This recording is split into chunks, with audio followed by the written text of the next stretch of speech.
कृष्ण कृष्ण केवल कृष्ण कृष्ण। दुनिया में ये माया की मेला में घूमने आकर एक पेड़ हम लोग खरीदा था जिसका नाम है संसार। आखिरी में जाके देखा फल फूल पता कुछ भी नहीं है, केवल कांटा ही कांटा में भरा हुआ। पुत्रों, कन्या, भाई, बहन, रिश्तेदार सभी काटा। कुछ दे सके तो भला, और कुछ दे नहीं सका तो काला। अब तो एक सुविधा हो गया, माता पिता पुत्र कन्या टोटल 4 जने हैं, और पुत्र कन्या 2 ही को शादी हो गया, एक चले गए और एक आया, फिर भी 4 की 4 ही रहा। कुछ दिन बाद बुढ़िया मर चुका है और एक नाती पैदा हो गए, फिर वही 4 ही 4 रहा। रात में बहू बोल रहा है, ये बुढ़िया मर गए और ये बुढ़ा को छोड़ के गए, मुझे परेशान करता है। अभी खाना ले आओ, अभी चाय ले आओ, अभी कपड़ा धो के लाओ, कितना परेशान करता है। मेरा रास्ता की कांटा बन के रहे है। पति ने कहा, तुम चुप रहो,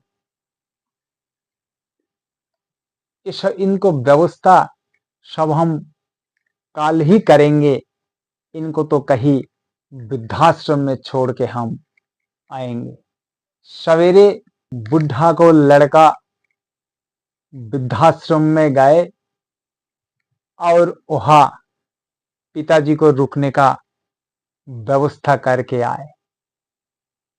ऑफिस से लौट के पिता को कमरा में गए और पिताजी से कहने लगा, पापा आपसे मुझे कुछ कहना है। पापा ने कहा, बेटा मुझे पता है तुम मुझे क्या कहोगे। क्या कहना है पापा? यही कहोगे ना जे तुम्हें वृद्धाश्रम चलना पड़ेगा और वहाँ ही तुमको रुकना पड़ेगा, ऐसा ही है ना? पर पापा तुम्हें कैसा पता? बेटा कल रात में तुम और बहू ने जो बातचीत किया था मेरा बारे में, वो मैंने सुन लिया था। पिता ने कहा, बेटा मुझे आज बहुत अच्छा लग रहा है, मुझे बहुत आनंद आ रहा है, क्योंकि तुम ऑफिस चले जाते हो, बहू भी बैंक में चले जाते हैं और नाती भी स्कूल जाते हैं। यह मुझे अकेला अच्छा नहीं लगता है। कम से कम वृद्धाश्रम में जाएंगे, वहां जाके हमारा जैसा बहुत इंसान, किसी को बहू ने गर्दन धक्का लगा के भगा दिया है, किसी को अपना बच्चा उनको हाथ पकड़ के रोड पे पहुंचा दिया है, ऐसा इंसान वहां मिलेगी जहां समवेदना है।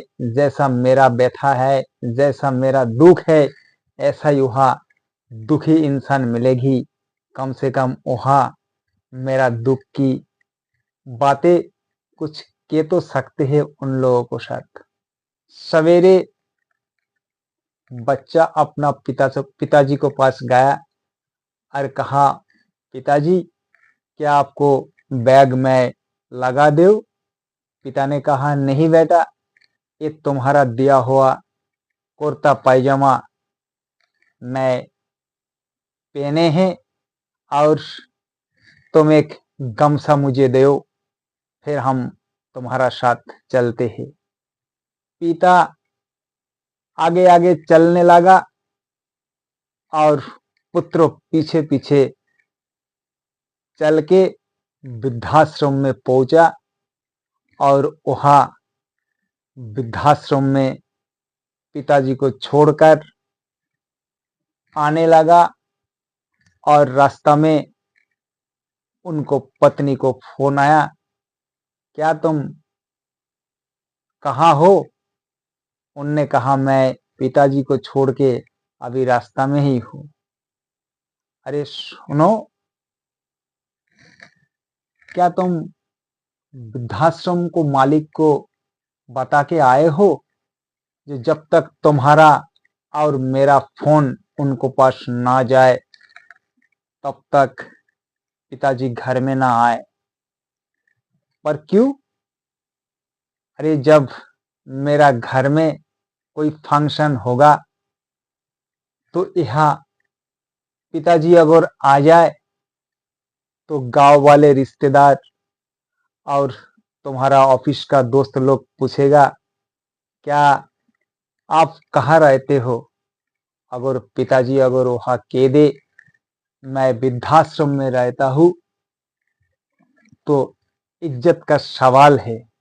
इसलिए उनसे ये कह देना अच्छी तरह से। बुढ़ा का पुत्र फिर से लौट के गए, जाके दूर से देखा उनको पिताजी वृद्धाश्रम की जो मेन कुर्सी है वहां बैठे हैं और छोटी सी स्टूल पे वृद्धाश्रम की मालिक बैठे हैं और हंसते हुए दो जने बात कर रहा है। पुत्रों ने जब देखा उनको होश ही उड़ गया। धीरे धीरे वहां गए और पिताजी से कहने लगा, पिताजी आप थोड़ी कमरा की अंदर हो जाइए, मुझे चाचा जी से कुछ बात करना है।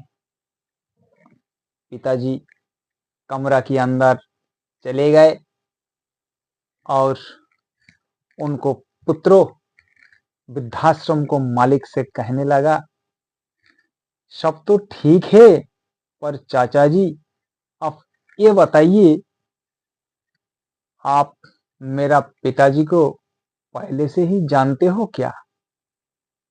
दो जने बढ़िया अच्छी से हंस रहे थे और बात कर रहे थे। बोलिए चाचा, आप चुप क्यों रहा हो?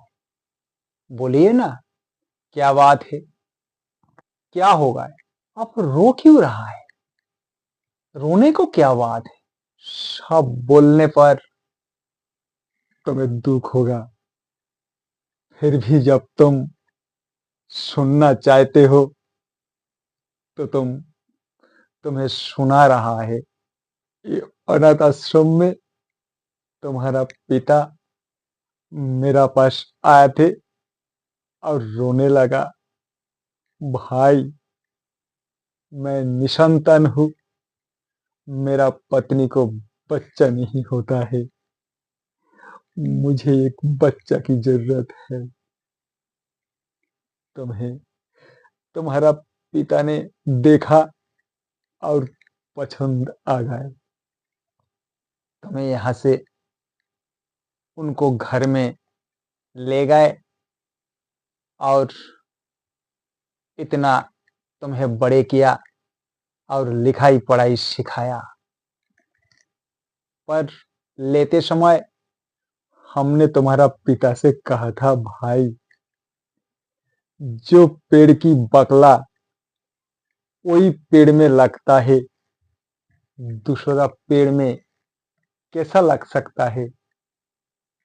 तुम्हारा पिता ने कहा था, भाई मुझे जीवन भर रोटी खिलाए और ना खिलाए इसमें कुछ नहीं, आते हैं ना जाते हैं, कम से कम आखिरी में मरने को बाद मेरा ही पुत्र कम से कम चिता में मुखाग्नि करेगा और थोड़ी सी पिंड दान तो करेगा ही नहीं।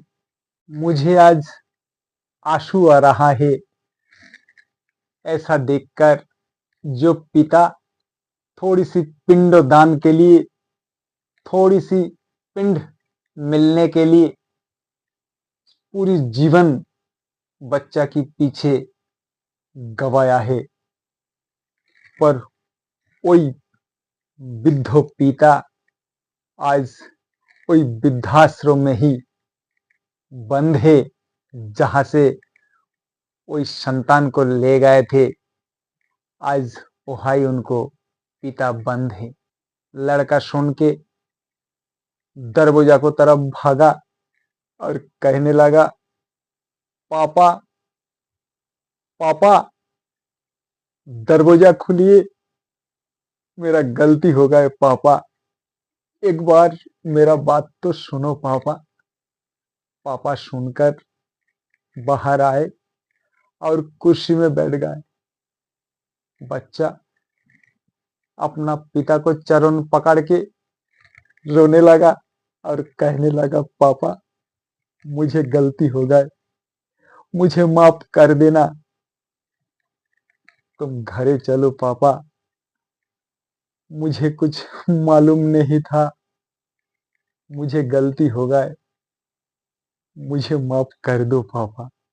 पापा ने बच्चा को हाथ पकड़ के उठाया और कहने लगा, रो मत बेटा, मेरा जीवन का गणित मिला नहीं पा रहा है। काई का गणित पापा? बेटा मेरा जीवन का आखिरी में आकर देखा सब कुछ मेरा गलत, सोचा था सभी दिन समान जाएगा, पर देखा जिंदगी का आखिरी दिन में ढीमार नहीं घाट में, सिर्फ दूसरा को चिंता करके मेरा जीवन नष्ट किया। अगर हम भगवान को सेवा करे होते, आज मेरा ये दुख नहीं आता। 50 साल के ऊपर जिन लोगों को उम्र है, उन लोगों को सोचना, परिवार के लिए जीवन तिल तिल करके खत्म किया, उन लोगों को दशा यही होगा।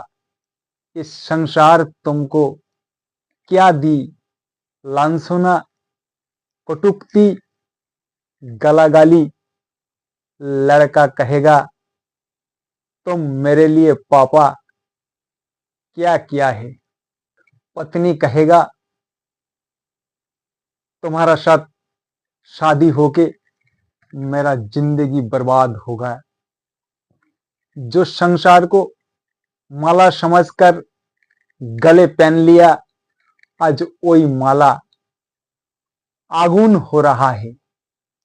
जिसके लिए दुनिया में आया, जीवन में वही भगवान का भजन नहीं किया, ना कि साधु गुरु का चरण धूलि लिया। एकाल और परोकाल सभी हुआ अंधकार। अगर पहले से ही भगवान को भजन करे होते, तो आज परोकाल में जाके कम से कम सुख तो मिलते। पर इस संसार में आकर परिवार के लिए मेरा जीवन जौवन सभी खो दिया है, पर आज आखिरी में शुद्ध मिला मुझे धोखा ही धोखा। मेरे भाई और बहनों, मेरा YouTube चैनल को थोड़ी लाइक, शेयर और सब्सक्राइब कर देना।